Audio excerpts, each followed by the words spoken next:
여러분, 부모님을 공경하면 잘 되고 이 땅에서 장수하는 복을 누리게 될 줄로 믿습니다. 특별히 장수에 대해서는 연구가 많이 되어 있는데요. 오래 사는 100년, 150년 사는 그런 장수만을 이야기하는 건 아닙니다. 이 땅에서 오늘날의 우리의 개념으로 본다면 행복하게 사는 거예요. 행복하게 사는 삶. 우리가 다 원하잖아요. 그런데 그 행복의 원리가 부모 공경에 있다는 거예요. 놀랍죠? 왜 부모를 공경하면 이렇게 행복한 삶을 살 수 있는가? 이건 놀랍게도 인간 관계의 원리입니다. 왜냐하면 우리가 태어나서 가장 먼저 만나고 혹은 접하는 최초의 관계는 부모의 관계예요. 그런데 이 부모와의 관계가 어그러지면 우리는 다른 사람과의 관계에서도 건강하기가 어렵습니다. 자, 왜 그런가 하면 여러분, 부모님이 우리가 이제 공경하고 효도의 대상이긴 하지만 어떤 부모는 자녀를 학대하기도 합니다. 또 어떤 부모는 험한 말이나 행동으로 상처를 주기도 합니다. 그런데 이게 상당히 심각한 게요. 어린 시절 받은 학대와 상처는 평생에 걸쳐서 영향을 줍니다. 그렇죠? 어린 날 받은 상처 때문에 참 힘들어 하시는 분들 생각보다 참 많습니다. 그리고 그 힘든 상처를 때문에 다른 사람을 대하는 방식에도 문제가 있는 분들이 많아요. 그리고 내 부모에게 물려받은 부정적인 언행이 내 자녀에게도 그대로 이어져서 가정의 행복을 깨트리는 경우들이 많습니다. 자, 그런 의미에서 볼 때에 우리가 부모를 공경한다라고 하는 의미에는 어떤 것이 들어있느냐 하면 바로 부모를 인정하는 것입니다. 하나님이 나의 부모로 만나게 해주셨고 이분들을 통해서 내가 이 땅에 태어나게 하신 생명 창조의 동역자라는 사실을 인정해야 됩니다. 부모의 능력이나 상황이나 사정보다 더 중요한 것은 하나님이 나의 부모로 세우셨다는 사실이에요. 그리고 주 안에서 부모를 공경하는 사람들은 부모님의 존재를 인정하면서 동시에 부모를 긍휼하게 여길 수 있습니다. 참 저는 나이가 들어가면서 그런 생각이 많이 들어요. 아마 비슷하신 분들 많을 거예요. 그때 우리 엄마 몇 살이었지? 그때 우리 아버지는 몇 살이었나? 그렇게 생각하고 이제 나이가 들어서 되돌아보니 그때 우리 엄마가 너무 젊으셨던 거예요. 너무 젊은 나이에 겪었던 어려움과 고생을 지금의 내가 나이가 들어서 비추어 보니 참 대견했구나. 그때 우리를 키워냈고 우리를 양육하셨던 그 과정들이 참 힘드셨겠구나 하는 생각이 듭니다. 아마도 많은 부분이 부모에 의해서 상처를 입었다고 생각하는 걸 조금만 시각을 넓혀서 내 부모가 그때 당시 겪었을 상황과 시대, 사정들을 고려해서 생각하면 많은 부분이 이해될 수 있다는 취지의 말씀이에요. 자, 이것이 왜 필요하냐 하면 그럴 때에 부모님이 돌아가셨다 할지라도 그 부모님을 수용하고 용서하고 내가 받아들일 수 있게 되면 내 마음에 있는 상처가 치유되므로 나와 내가 오히려 거부하고 인정하지 않았던 부모에 대한 부정적인 모습들을 해소할 수 있다라고 하는 거예요. 여러분, 부모님을 긍휼히 여기며 용서할 수 있는 은혜가 있으시기를 주의 이름으로 축복합니다. 그래서 부모를 공경한다는 건 참 중요한 의미예요. 여러분, 부모님에게 받았던 그런 부정적인 일들이 해소된다고 하면 내 인생이 얼마나 새로워지는지 모릅니다. 그리고 그 인간관계는 결국 다른 사람, 내 형제 자매, 또 내 배우자, 내 자녀들과의 관계 속에서도 얼마든지 건강해질 수 있어요. 저는 이러한 부모 공경의 사상은, 생각은 확장될 수 있다고도 믿습니다. 최근에 한 목사님이 자기 손녀에 대해서 얘기하는 걸 제가 읽었는데요. 이 12살짜리 손녀가 학교에서 시를 썼답니다. 근데 그 시 내용이 이래요. 제목이 할머니. 할머니인데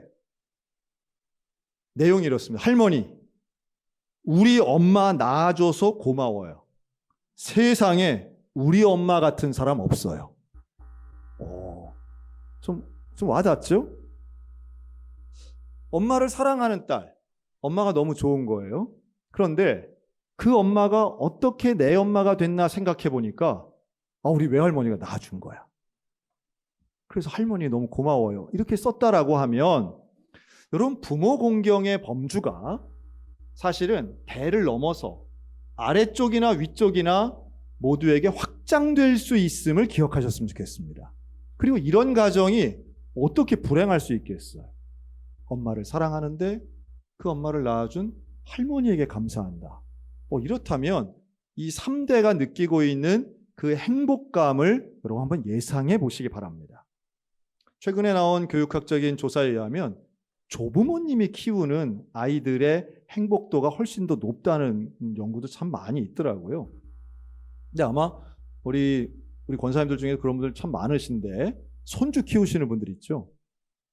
저는 저희 큰 아이가 태어나서 6개월 됐을 때 서울에서 대구로 이사를 가면서 제일 부러웠던 것 중에 하나가 이런 양육자를 도울 수 있는 분이 친척이나 부모님이 근처에 있는 분들이 제일 부럽더라고요. 그때 참 경험도 없고 그 아이를 키우면서 낯선 곳에 키울 때에 당황했던 적들이 참 많았던 기억이 나는데요. 그 이후에도 저의 생각이 바뀌지 않은 것 하나가 있는데, 최소한 제가 경험하고 제 아내가 경험한 것 중에 육체로 할 수 있는 일 중에 제일 힘든 건 3살 미만의 아이를 키우는 것이다. 지금까지 제가 경험한 것 중에는 그렇습니다. 아마 이 부분 동의하실 분들 많을 텐데요. 여러분, 3살 미만의 아이를 양육하는 것과 직장 나가서 일하는 것, 둘 중에 하나 고를 수 있다 그러면 뭘 고르시겠습니까? 그래서 애 키우니 밭일한다고 그런 일 있잖아요. 그 아기가 싫은 게 절대 아니죠. 아기가 싫은 게 아니에요. 아기와 함께하는 시간이 물론 행복감도 있고 좋지만 이 어린 유아 양육에는 도대체 휴식이 없기 때문이라고 저는 생각해요. 아무리 고된 노동도 중간에 휴식이 있어요. 또 밤 되면 쉬어요. 그런데 아이를 키우는 데는 그 쉬는 시간이 없죠. 밤에도 못 잡니다. 그래서 가장 힘든 일이라고 저는 생각합니다. 그런데 그 일을 도와주시는 분이 옆에 있다면 이 얼마나 감사한 거예요. 그것도 조부모님이 가장 가까운 곳에서 키워주신다, 도와주신다. 여러분, 여기에 대한 보답을 뭘로 해야 될까요? 마음으로, 인사로, 말로, 말과 마음과 또 뭐로 해야 될까요? 그냥 툭 나오네요. 최근에 유아교육 전문가의 강의 중에 그런 얘기 나오더라고요. 돈으로 해야 되는데 얼마로 해야 될까요? 그 유아교육 전문가는 이렇게 얘기합니다. 월급의 100%를 주라고 얘기하더라고요. 월급의 100%. 왜냐하면 애가 고나이 때 나가서 일하는 것은 돈 때문이 아니라는 거예요. 돈 때문이 아니라는 거예요. 당신에게 자유와 시간과 휴식을 준 그 조부모님께 월급의 100%를 줘도 아깝지 않다. 제 얘기가 아니라 그 유아교육 전문가 얘기라고 저는 빠져나가겠습니다. 그거죠. 사실은 그 일이 그만큼 힘들고 의미 있고 중요한 일이라는 말씀이에요. 돈과 바꿀 수 없는 만큼의 중요한 일인데 그만큼 고되고 힘든 일입니다. 그러니 고마워하셔야죠. 저 그때 얼마나 부러웠는지 몰라요. 저희 아이들이 어렸을 때는 그렇게 양육을 해주시는 부모님들이 있는 가정들을, 교우들을 보면서 참 저분들은 무슨 복이 있어서 저렇게 하나 했는데 막상 당사자들은 시어머니가 참견을 해요. 칫솔이 너무 컸습니다, 권사님. 아버지가 뭐라고 해요 하는 그런 얘기들을 또 들으면서 사람은 다 감사하고 다 좋아하진 않는구나 하는 생각도 했던 기억이 지금도 납니다. 참 자식의 양육은 쉽지 않은 것 같아요.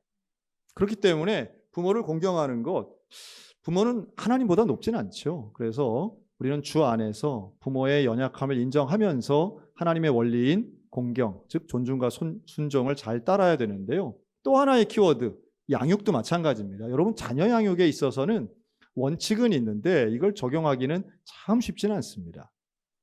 제가 최근에 한 5살짜리 딸을 키우는 아빠의 이야기를 들은 적이 있습니다. 우리 춘천에는 레고랜드가 있지만 이 아빠가 5살짜리 딸을 데리고 서울에 있는 실내 큰 놀이공원 테마파크를 갔대요. 우리 춘천에 있는 레고랜드도 입장료가 비싼데요. 그런 테마파크는 입장료 너무 비쌉니다, 요새. 네 식구가 그거 입장하는데 입장료도 엄청나게 수십만 원을 쓴 거예요. 그래도 한번 이런 좋은 데 한번 가자 해서 결심하고 갔는데 딱 입장하고 들어가는데 바로 입구 앞에 뭐가 있냐 하면 엘사 옷을 팔더래요. 엘사는 유명한 애니메이션의 주인공입니다. 여자애들이 너무 좋아하는 거죠. 근데 그 옷만 파는 게 아니라 엘사 공주의 옷만 파는 게 아니라 거기서 분장도 해주더래요. 엘사 분장을 하는 거예요. 마법봉 들고 뭐 이렇게 눈썹 붙이고 이런 걸 막 하는 거예요. 애가 조르기 시작합니다. 나 엘사 될래. 이제 쫄라요. 그런데 거기 보니까 요금이 10만 원인 거예요. 너무 비싼 거예요. 입장료보다 훨씬 비싼 돈이 애가 이제 거기서 주저앉아서 엘사 하는 거죠. 그래서 너무 조르고 울고불고 하니까 이 아빠가 결심을 합니다. 그래, 뭐 이때 요 나이 때만 이런 거겠지. 평생에 2번 되겠나? 여길 뭐 언제 또 오겠나? 그래, 모르겠다. 에라 모르겠다 하고 카드 긁고 결제를 해서 그 20대 테마파크 직원이 이제 막 분장해주고 해서 정말 엘사가 된 거예요. 그래가지고 딸이 너무너무 좋아하더래요. 신나고 이제 이거 휘두르고 이제 마법 부린다고. 그러고선 이제 다 끝나고 자 이제 입장하자 하고 이제 들어가는데 5분도 안 돼서 뭐라 그래요? 아, 나 이거 벗을래. 나 너무 불편해. 나 버스럭거리고 불편해. 벗을래 이러는 거예요. 자, 이쯤 되면 이제 아빠가 어떻게 돼요? 저 밑에 단전에서부터 끌어오르는 야, 너 아까 보면 울고불고 해서 내가 단단히 주의 줬는데 이걸 돈이 얼마인데 지금 네가 아이 몰라 하고 다 집어 던지고 이제 그때부터는 벗을래 정도가 아니라 집에 갈래 이제 나오는 거죠. 집에 갈래. 야, 그럼 이제 단전에서부터 막 올라오죠. 뭐 아마 아이들 키워보신 분들 다 비슷하실 거예요. 우리 홍천에 있는 유명한 워터파크 있잖아요. 수영장도 마찬가지입니다. 비싼 돈 내고 수영장 들어가는데 거기 가자고 그렇게 쪼르던 애가 들어가서 뭐라 그래요? 나 무서워. 저 못 타. 집에 갈래. 그러고선 나자빠지면 어떻게 합니까? 그 뭐 다 짐 싸고 뭐 이제 서로 원망하고 이제 갈 때는 즐겁게 올 때는 이래가지고 오는 거죠. 그 더운 여름날 그런데 놀러 가가지고 아들이 그냥 먹고 싶다 그래서 줄을 서서 2시간 줄 서가지고 그 비싼 추로스 사가지고 왔는데 뭐라 그래요? 이제는 먹기 싫어 이렇게 나오잖아요. 너무 힘든 거죠. 그러니까 자녀들을 키운다는 것은 사실은 반려견, 반려동물하고는 정말 급이 다른 거죠. 이건 뭐 전혀 비교 대상이 안 됩니다. 그 비위를 맞출 수가 없고요. 그 비위를 맞추는 거는 결국 고령의 외할머니밖에 없는 거죠. 모든 비위를 그래 먹기 싫어 그럼 먹지 마. 그럼 또 다른 거 사면 되지 하고 또 가고 애들 버릇 없어진다고 하는 며느리의 뒷소리 막 들리면서 또 다른 가는 거죠. 근데 그러한 자녀와의 관계성에 있어서는 사실은 부모들이 참 참아야 될 부분도 많고요. 또 속에서 올라오는 그런 분노를 참아야 되는 경우들도 많은데요. 그러면서 느끼는 거죠. 자식이 내 마음대로 안 되는구나. 어릴 자녀뿐만 아니라 사춘기가 되고 엄마보다 키가 커지고 아버지보다 보는 눈빛이 달라지는 그 반항의 시절이 지나가고 성인 자녀가 되었을 때도 역시 마찬가지죠. 성경은 우리에게 양육의 방식에 이렇게 말씀합니다. 교훈과 훈계를 하라고 말씀해요. 저는 친밀한 부모 나쁘진 않지만 충분하진 않다고 봅니다. 자녀와 친구 같은 관계가 너무 우선이 되면요, 훈계가 통하지 않습니다. 자녀에게 너무 많은 선택권을 주는 것도 그렇게 지혜로운 일은 아니죠. 아직 성숙하지 못한 자녀에게 뭐가 좋겠어? 네가 결정해라고 하는 것은 훈계해야 하는 양육자 입장에서는 올바른 건 아닙니다. 결정해 줘야 되죠. 그런데 또 하나가 있습니다. 성장하고 성숙한 자녀, 성인 자녀에게도 모든 걸 결정해 준다면 그것 또한 문제가 되겠죠. 그런 면에서 저는 지혜롭고 성경적인 훈계의 방식은 대표적으로 관계에 있다고 저는 봅니다. 자녀들이 부모를 공경하는 그 온전한 관계가 이루어질 때에 부모의 훈계도 가능한 것이죠. 왜 그렇게 남의 말은 잘 들으면서 부모의 말은 잘 듣지 않는 자녀들이 있습니까? 부모의 말에는 왠지 반항심이 생기고 부모가 말하면 그건 더 거부하고 싶은 묘한 심리가 자녀들에게 있는 거죠. 그러나 성경은 자식을 화내게 하지 말고 주의 교훈으로 잘 훈계하라고 우리에게 말씀하는데요. 그 훈계가 통하기 위해서는 자녀의 신뢰를 받아야 됩니다. 자녀가 믿을 수 있는 부모, 일관성 있고 변함없고 진실된 모습을 보여줄 책임이 부모에게는 있는 거죠. 그건 유능함과는 좀 다릅니다. 세상적인 유능함은 돈 잘 벌고 똑똑한 것이 유능함이겠지만 가정 안에서의 유능함, 신실함이라고 하는 건 일관성 있는 진실된 사생활입니다.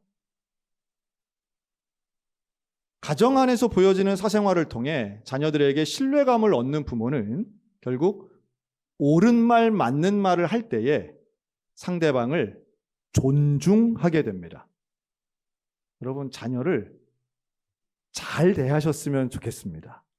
자녀를 존중하며 대하시기를 주님의 이름으로 권면합니다. 어린 자녀를 대할 때도 마찬가지고요. 성인 자녀를 대할 때도 역시 마찬가지입니다. 저는 목사 안수를 31살에 받았는데요. 제가 목사가 되고 저희 부모님은 그때부터 저에게 반말을 한 번도 하지 않으셨어요. 참 고마운 일인데요. 김 목사 혹은 목사님이라고 말하시면서 저에게 거의 존칭에 가까운 말씀을 하셨습니다. 저희 장인 장모님도 마찬가지였는데요. 왜 그러셨나라고 제가 질문을 했을 때 저희 부모님이 이렇게 말합니다. 다른 목사님의 부모님을 보는데 그 부모님이 그 아는 목사님에게 존댓말을 하시는데 그게 그렇게 근사해 보이시더라는 거예요. 그래서 어느 시점인가부터 나도 우리 아들에게 저렇게 해야 되겠다라고 결심하셨고 실제로 실천하셨습니다. 저에겐 너무 부담되고 참 고맙기도 했지만 그것이 나중에 어떤 경향과 영향으로 미쳤는가 하면 그 모습을 보고 있는 제 자녀들에게 할아버지 할머니의 모습은 가장 거룩하고 근사한 모습으로 남아 있습니다.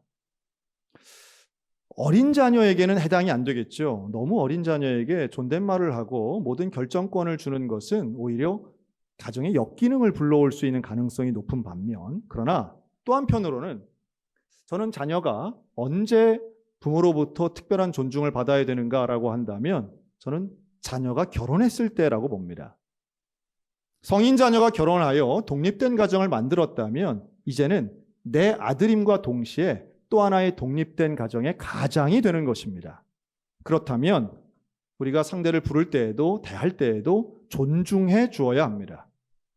자녀를 존중하고 한 가정의 가장으로서의 존중과 함께 동시에 손자, 손녀가 있다면 또 하나의 독립된 개체의 부모로서, 아비와 어미로서 존중해주는 태도와 언행은 참 중요합니다.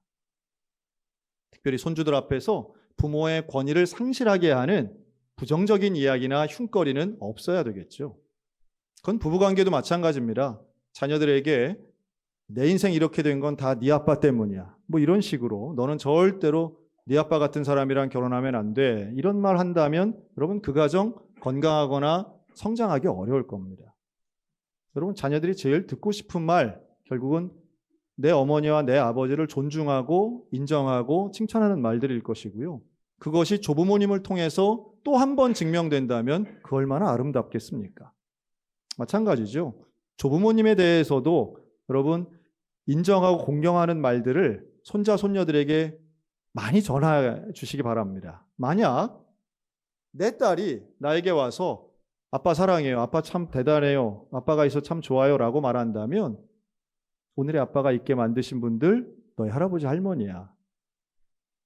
이렇게 말하는 가정이라면 얼마나 위대한 영적 질서와 영적 권위가 생길 수 있겠습니까? 서로 간에 축복의 말을 하고 원망의 언어는 제해버리고 축복의 말을 하고 덕분의 언어를 많이 사용한다면 여러분 그 가정은 분명히 땅에서 잘 되고 행복한 가정 될 줄로 확신합니다. 우리가 바라는 행복의 모습은 결국 다른 가정과 비교해서 무엇을 더 가진 것이 아니라 우리끼리 대화가 잘 되고 우리끼리 서로 인정하고 존중하고 우리 안에서 순종과 영적 권위가 이어지는 가정 아니겠습니까? 오늘 주님이 에베소 교회를 향해서 하시는 말씀도 역시 마찬가지죠. 너희 안에서 가장 가까이 있는 사람들끼리 함께 살고 있는 사람들끼리 서로 공경하고 존중해라, 순종해라. 그게 너희가 잘 되는 길이야. 그게 바로 행복한 길이야. 그리고 그것이 가장 효과적인 신앙 전수의 방법이야. 여러분 행복한 가정 안에서 그 행복의 모든 원천을 주 안에서 이루고 하나님 앞에 감사의 기도와 하나님의 덕분이라고 하는 고백이 넘치는 가정이라면 여러분 하나님 믿는 놀라운 믿음의 전수도 그대로 이어지게 될 것입니다. 제가 오늘 예언을 할까요? 우리가 오래 살면 결국 뭐가 되는지 아세요? 오래 살면 고아가 됩니다. 고아가 돼요. 그렇죠? 여기 계신 6070 고아분들 위로를 전하고 앞으로 당연한 것이라고 하는 말씀을 드립니다. 우린 다 고아가 됩니다. 그 말은 뭐예요? 어떤 부모님도 영원히 함께하지 못합니다. 부모와 함께 있다는 것, 부모가 계시다는 건 제한적이고요. 아주 짧은 시간입니다. 돌아가신 부모님이 계시다면 그 돌아가신 부모님에 대한 원망과 저주는 멈추시기 바랍니다. 그게 나를 위한 길이에요. 지금 부모님이 살아계시다면 여러분 이 짧은 남은 시간에 공경과 존중 그리고 순종을 체험하시기 바랍니다. 사랑한다 고백하시기 바랍니다. 존경한다고 전하시기 바랍니다. 나에게 부모님이 되어주셔서 고맙다고 하는 그런 말씀을 시간 놓치지 마시기 바랍니다. 마찬가지의 의미로 누구나 오래 살면 독신이 됩니다. 배우자와 헤어지는 시간은 누구에게나 올 수밖에 없습니다. 그렇기 때문에 부부와 함께 있는 시간 너무도 소중하고요. 이게 영원하지 않다는 사실 우리는 기억해야만 할 것입니다. 자녀도 마찬가지예요. 자녀도 결국은 분리해 나가야 되는 것입니다. 부모와 떠나는 거예요. 부모를 떠나서 한 가정을 이루는 그 자녀의 가정은 이제 나는 내가 계속해서 사랑하고 응원하지만 간섭하고 관여할 대상은 결코 아니죠. 눈물로 하나님께 기도해야 됩니다. 그리고 내 자녀가 좋은 부모가 되기를, 내 자녀가 좋은 양육자가 되기를, 내 자녀가 하나님 앞에 또 하나의 가정을 만드는 교회의 주인공이 되기를 응원하고 기도하고 위해서 후원해야 될 것이지요. 이 놀라운 공경과 양육의 이 균형이 우리 믿음의 가정들 가운데 언제나 있으시기를 주의 이름으로 축원합니다. 하나님을 대하는 방식과 같은 그 부모를 대하는 방식, 그리고 자녀를 대할 때에 좋은 말이, 옳은 말이 온전히 전할 수 있도록 말의 내용뿐 아니라 말투까지 성숙하셨으면 좋겠습니다. 좋은 말투와 존중하는 말투를 가지고 부모와 자녀를 잘 대하시기 바랍니다. 그러면 정말 중요한 양육에 빠져서는 안 되는 훈계에 꼭 있어야 하는 혼을 내야 될 상황이 화를 내지 않고 혼을 낼 수 있는 지혜로운 대화들이 있으시길 바랍니다. 부모의 역할은 그래서 쉽지 않죠. 부모의 역할은 언제나 어려운 뿐입니다. 그래서 주의 도우심을 구하고 주님 앞에 겸손해질 수밖에 없습니다. 탈무드에 나오는 말이라지요. 하나님이 우리에게 자식을 주신 것은 우리를 겸손케 하기 위함이랍니다. 나의 능력으로 안 됩니다. 주님 앞에 맡기시기 바랍니다. 또한 주님 앞에 온전한 공경과 양육의 균형이 나의 가정, 내 자녀의 가정, 우리 모든 소양교회 가정 가운데 날마다 함께 하시기를 주님의 이름으로 축원합니다.